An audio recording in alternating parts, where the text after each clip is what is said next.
د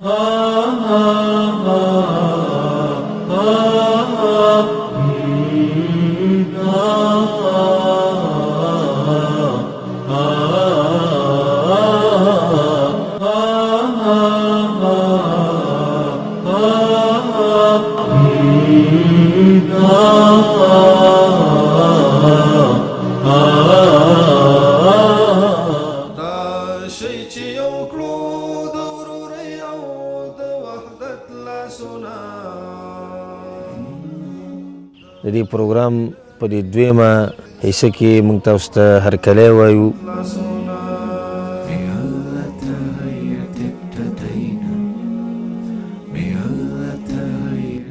اسلام د رسول الله صلی الله علیه وسلم هدایات دي د امت د مسلمانانو لپاره.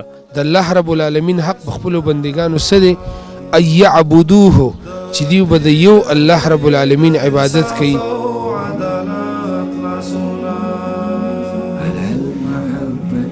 چې رسول الله صلی الله علیه وسلم د یو ستر لارښود حیثیت لري، د یو پیشوا حیثیت لري، د یو امام حیثیت لري. چې په مسکینانو باندې خرچه کول او د الله په لاره کې انفاق او مال لګول دا د انسان مال ته تاوان رسی، نو دا سل په سلو کې غلطه خبره ده.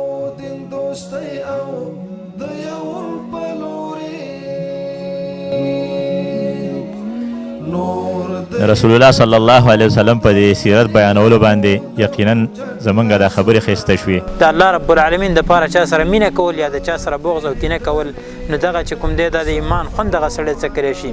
د نبي صلی الله علیه وسلم داسې ښایسته تعامل کوو، باید چې دا مونږ د ځان دپاره یو شعار وګرځوو، د ځان دپاره یو نښه وګرځوو مونږ مسلمانان. ستاسو دپاره یقینا د رسول الله صلی الله علیه وسلم په ژوند کې بهترینه نمونه ده. راشئ چې یو کړو د ورورۍ او د وحدت لاسونه، د تېرېدنې د انصاف او عدالت لاسونه. رسول الله صلی الله علیه وسلم لکه څنګه چې د باطن په لحاظ باندې یو پاکیزه او مصطفی انسان و، همداراز رسول الله صلی الله علیه وسلم د ظاهر او بدن نظافت او پاکی ته هم ډیر اهتمام کړی دی. الله تعالی توبه کوونکي انسانان خوښوي، هغه انسانان چې د خپل باطن پاکي په توبه باندې کوي. مونږ کې هر یو انسان هغه هر وخت مشغول وي، هر وخت مصروف وي، د دنیا کارونو کې هغه بوخت وي، خو لیکن بیا هم چې دی هغې ته اطمینان او سکون نه میلاویږي، هغه د کارونو نه وزګارېږي.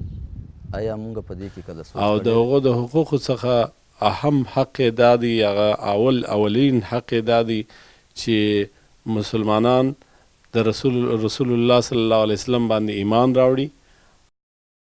او عبادت وخت کې خصوصا او عام اجتماعیت کې چې کله سړی چا سره میلاویږي، چا سره ځي، د چا خواته کیني، چا ته خبره کوي، نو د خولې نه بوی ځي، نو بل انسان د دې نه تنګېږي او هغه پریشانه کېږي.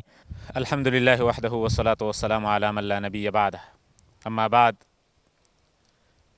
د رسول کریم صلی الله علیه وسلم تعامل او زندگی په خپل کور کې د خپلو اولادونو، د خپلو بچو ماشومانو سره ډېره یوه مثالي زندگی، د بچو د تربیت، د هغوی د ذهن د جوړولو او د هغوی ته د الله تعالی د دین د ښودلو په څنګ کې د هغوی سره مینه، محبت، په هغوی باندې شفقت، د دې ډېرې ښایسته ښایسته نمونې د نبي علیه السلام په زندګۍ کې شته. عایشه رضی الله عنها روایت کوي چې یوه ورځ د نبي علیه السلام لور فاطمه رضی الله عنها راننوتله او داسې روانه وه لکه نبي علیه السلام چې به څنګه تلل کول. د نبي علیه السلام د تللو په رقم هوبهو دغسې به بیبي فاطمې تلل کول.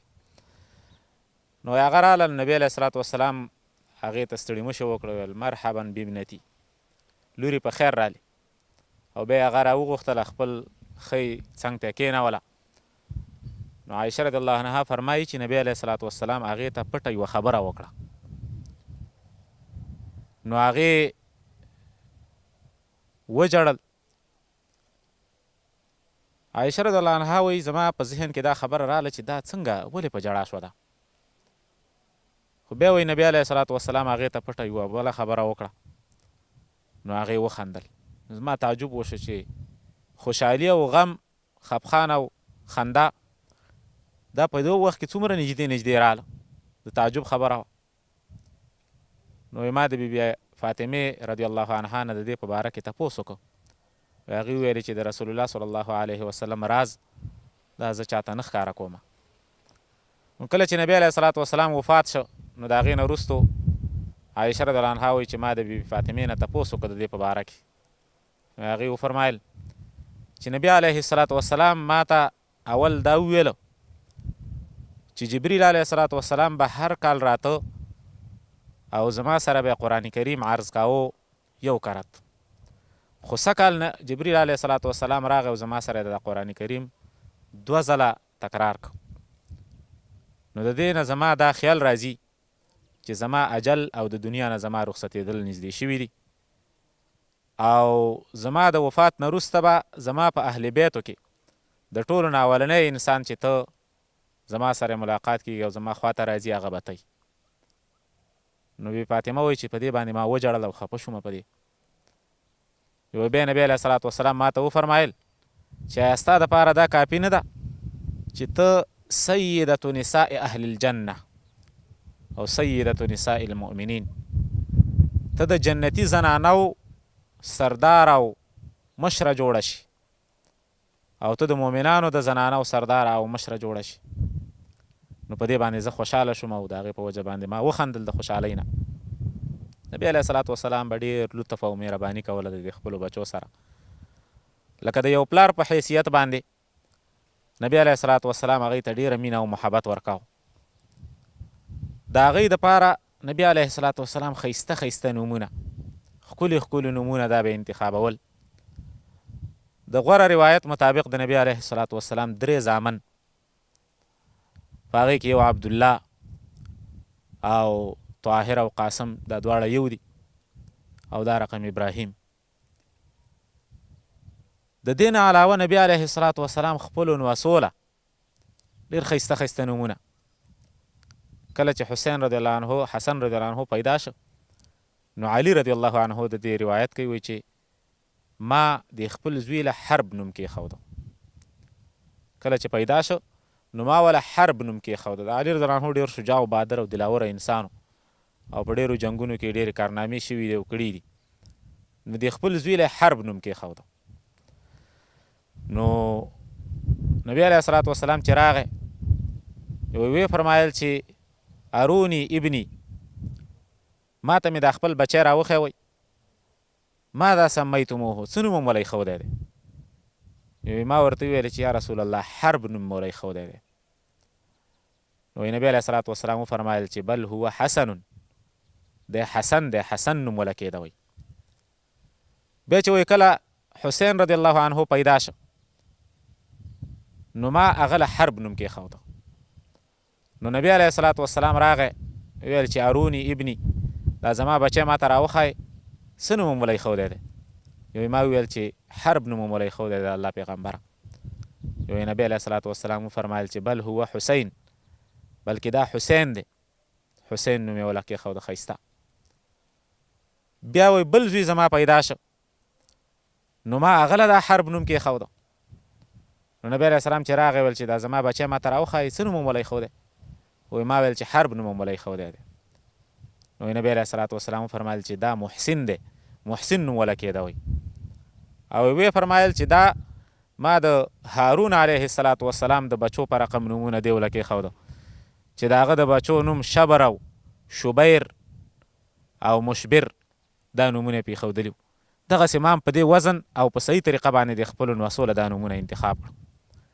کله چې د نبی علیه الصلاة وسلام بچی ابراهیم وفات شو، 2 کلن ماشوم ته میاشتې کم و زیات، نو نبی علیه الصلاة وسلام ډېر زیات پریشانه شو او د یو پلار په حیثیت باندې د هغه مشاعر په دغه ځای کې د هغه لطف او د مهربانۍ او د شفقت او په خپلو بچو باندې د خفخان هغه په دې ځای کې ښکاره شو. نبی علیه الصلاة وسلام صحابو ته وفرمایل چې تاسې د دې نه مخکې چې په کفن یې کوي ما ته یې راوښایي چې زه دا خپل بچی وینم. نبی علیه الصلاة وسلام پرې راټیټ شو او ویې ژړل، د سترګو نه اوښکې به یې وبهېدلې او نبی علیه الصلاة وسلام په غېږ کې دا پروت و. ویې فرمایل چې د الله په فیصله باندې موږ رضا یو، هغه څه هم د خولې نه وځي چې الله پرې رضا کېږي. داسې څه نه وایو چې الله پرې زموږ نه خفه شي. او ستا په فراق باندې ابراهیمه موږ ډېر زیات غمجن یو، د سترګو نه مې اوښکې روانې دي او زړه مې غمجن دی. د نبي علیه الصلاة وسلام ډېره مینه او محبت و د خپلو بچو سره. عبدالله ابن بریده رضی الله عنه فرمای وایي موږ ناسو، نبي علیه الصلاة وسلام خطبه ویله چې په دې کې کتلم چې حسن او حسین رضی الله عنهما د لرې نه را روان دي او کله ولیږي او کله پاڅېږي، ماشومان دي. نبي علیه الصلاة وسلام چې کله سره سره کمیسونه وی دی واغوستي، چې کله نبي علیه الصلاة وسلام دوی ولیدل نو وی راکوز شو او هغه یې په غېږ کې ونیول او وی فرمایل چې انما اموالکم و اولادکم فتنه، ستاسې بچي او ستاسې مالونه د فتنې سبب دی ستاسې دپاره. نو هغه یې په غېږ کې کېنول او خوشحاله کړه. دا رقم نبي علیه الصلاة وسلام ناست دی، حسین رضی الله عنه ورسره په غېږ کې دی. نو نبي علیه الصلاة وسلام دا ښکل که د مینې او د محبت او د شفقت او د هغه پلرولۍ د احساس په وجه باندې. نو په دې ځای کې یو بانډچی اقرا ابن حابس ناسو، ویل چې زما 10 بچي دی او ما یو هم نه دی ښکل کړی. نبي علیه الصلاة وسلام وفرمایل چې څوک رحم ونه کړي په هغه باندې رحم نه کېږي. دا خو یو رحم دی او یو شفقت دی د ماشومانو سره. د هغوی په ذهنونو کې د الله تعالی د دین سره مینه، د هغوی په ذهنونو کې لوی لوی هغه عظیمتونه ایښودل. نبي علیه الصلاة وسلام په دې طریقه باندې د خپلو بچو د خپلو نسو سره تعامل کړی دی او د هغوی سره یې زندګي کړې ده.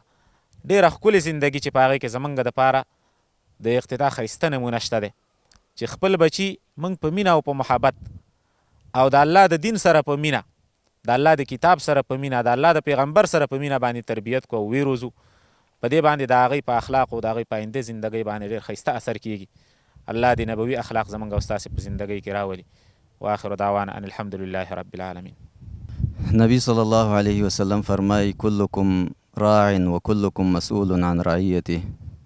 الله به رب العزت به د هر یو نه د هغې لاندې د هغې د لاس لاندې چې څوک وي د هغې په باره کې به الله رب العزت پوښتنه کوي چې تا د هغې څنګه تربیت کړی دی.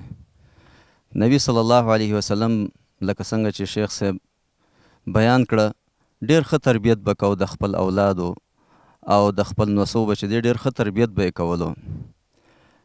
زمونږ په مجتمعاتو کې یو ډېره لویه غلطي مونږ نه صادریږي، هغه دا چې مونږ ماشوم ته چې دی وخت نه ورکوو، مجلس کې ځان ته نه پرېږدو او هغې ته چې دی د خبرو کولو موقع نه ورکوو. دا چې دی د نبي صلی الله علیه وسلم د هدي او د هغې د طریقې نه بلکل خلاف کار دی. باید چې هغې ته وخت ورکړی شي، باید چې هغې ته نصیحت وشي. دا به نه وي چې یاره دا ماشوم دی دا نه پوهېږي. نبی صلی الله علیه وسلم ابن عباس رضی الله عنه ځان سره کېنولی دی په سوارلۍ باندې. ګوره کم عمر کې دی ابن عباس رضی الله عنه، وړوکی ماشوم دی، ځان سره یې کېنولی دی. څومره په ادب او په احترام اوس ورسره نبي صلی الله علیه وسلم غږیږي، ورته فرمایي چې الا اعلمک کلمات، آیا تا ته ابن عباس داسې یو خبرې داسې کلمې نه ښیم چې الله تعالی په هغې سره فایده درکړي. څومره ښایسته انداز، لکه لوی سړي سره سړی څنګه خبرې کوي دغه شان دي. په دغه انداز کې نبي صلی الله علیه وسلم د هغې سره خبرې کوي. بیا ورته هغه عظیم نصیحت نبي صلی الله علیه وسلم کوي چې احفظ الله يحفظك، احفظ الله تجده تجاهك، إذا سألت فاسأل الله، وإذا استعنت فاستعن بالله، واعلم أن الأمة لو اجتمعوا على أن ينفعوك بشيء لم ينفعوك إلا بشيء قد كتبه الله لك.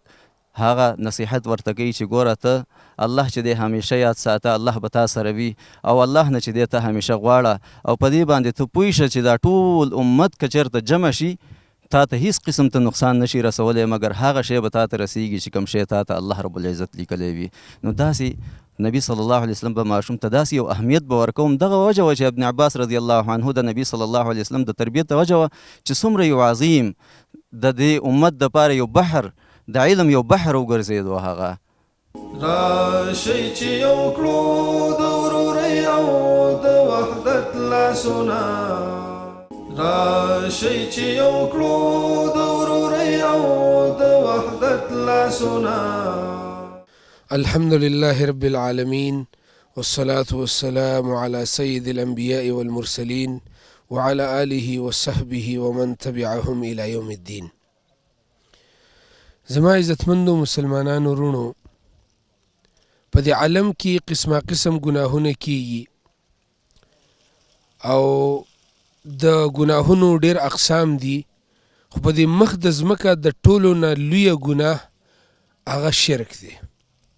د دې وجې نه الله رب العالمین فرمایلی دي ان الشرک لظلم عظیم، یقینا دا شرک په دې مخ د ځمکه د ټولو نه لوی ظلم دی.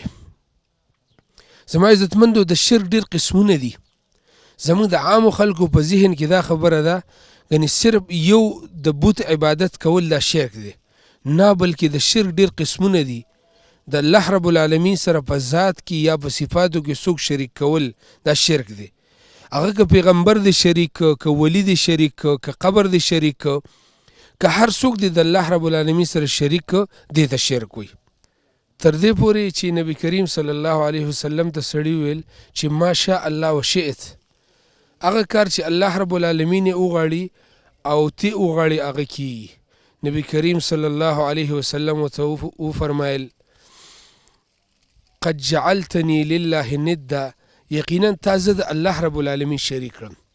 چې الله رب العالمین سره دې په مشیت کې او په غوښتلو کې د الله رب العالمین سره تا زه شریک کړم. په دې مشیت کې د الله رب العالمین سره هیڅوک شریک نشته، بلکې داسې وایه چې ما شاء الله ثم شئت، هغه چې الله رب العالمین یې وغواړي او بیا د هغې نه پس یې ته وغواړي. د دې وجې نه رونو داسې جملې او داسې خبرې زموږ په دې پښتو کې ډېري چې موږ وایو په الله رب العالمین به شي او په تا به شي، الله رب العالمین به کوي او ته به کوې، نه بلکې داسې به نه وې، داسې به وایې چې الله رب العالمین باندې به شي او بیا به وروستو په تا شي. داسې وایه الله رب العالمین بیا کوي او بیا به وروستو ته کې. د دې وجې نه ګوره دې سړي دا خبره وکړه، نبي کریم صلی الله علیه وسلم ورته وفرمیل چې تا خو زه د الله رب العالمین شریک کړم. داسې ډېر داسې کارونه یي چې هغه زموږ په هغې باندې دا وهم ګمان هم نه چې دا کار د شرک دی، دا کلمه د شرک ده، او بیا هم موږ هغه خبرې وایو او هغه خبرې کوو. زما عزتمندو شرک په دې عالم کې د ټولو نه ډېر لوی فساد دی. د دې وجې نه د خپل ځان تربیت پکار دی، د خپلو بچو تربیت پکار دی چې د شرک نه موږ بچ شو او د الله رب العالمین په یووالي باندې عقیده وساتو. زموږ ډېر داسې وروڼه یي هغه ځي د قبرونو عبادتونه کوي، د قبرونو کاڼي په ځان باندې مږي، د قبرونو په دې کاڼو کې شفا ګڼي. زما عزتمندو شفا د الله رب العالمین په لاس کې ده. مړي چاله شفا نشي ورکولی، قبرونه چاله شفا نشي ورکولی، شفا د الله رب العالمین په لاس کې ده. د دې نه علاوه ډېر داسې خلک یي چې هغوی د منجور او د قلندر په نوم باندې د الله رب العالمین توحید تقسیم کړی دی او د الله رب العالمین په توحید باندې ډاکې اچولي، د الله رب العالمین حق یې تقسیم کړی دی. زما عزتمندو الله رب العالمین سره نه په ذات کې شریک شته او نه د الله رب العالمین سره په صفاتو کې شریک شته. الله رب العالمین وحده لا شریک له دی. الله رب العالمین دې موږ ته توحید نصیب کړي، د شرک او د شرک د ټولو اقسامو نه دی الله رب العالمین زمونږ حفاظت وکړي. بسم الله الرحمن الرحیم. د علماء کرامو نه زما دا سوال دی چې کله چې د مکې مشرکان په خپل تکبر او په خپل غرور باندې د مکې نه را روان شو د مسلمانانو د مقابلې دپاره د بدر میدان ته، او هدف یې د خپلې قافلې خلاصولو، خو سره د دې نه چې هغوی د هغه خپلې قافلې د بچاو نه خبر شو، خو بیا هم دوی د جنگ دپاره راتللو ته ترجیح ورکړه. خو په دې منځ کې د لښکر ډېرو خلکو دا خوښه وله او دا د هغوی دغه وه مشوره وه چې دوی بیرته واپس شي مکې ته په غیر د جنگ نه. بسم الله الرحمن الرحیم. الحمد لله والصلاة والسلام على رسول الله نبینا محمد وعلى آله وصحبه اجمعین. د بدر واقعه چې ده په دې کې ډېر ناشنا عبرتونه دي او ډېرې فایدې پکې دي زموږ دپاره هم. د مشرکینو لښکر چې کله د بدر د خپلې قافلې د بچاو دپاره راتلل او بیا د بدر د جنگ دپاره راتلل، نو په لاره کې د اکثرو عسکرو دا رایه وه چې موږ بېرته واپس مدینې ته ځو. وجه دا ده چې زموږ قافله هسې محفوظه تللې ده او موږ واپس کېږو. په دغې کې ډېر اصرار چې کوو چې موږ خامخا ځو بدر ته او د محمد صلی الله علیه وسلم د دغه ملګرو سره جنګیږو. نو دا ابو جهل و چې هغه دا خبره کړې او د سیرت کتابونه لیکلي چې لن نرجع الى مکة حتى نرد بدرا، موږ هیڅکله واپس مکې ته نه ځو تر دې چې موږ د بدر میدان ته ځان ونه رسو. ونقیم به ثلاثا، او په دغه بدر میدان کې به موږ 3 ورځې پړاو نیسو. او ونشرب خمرا، شراب به پکې څکو.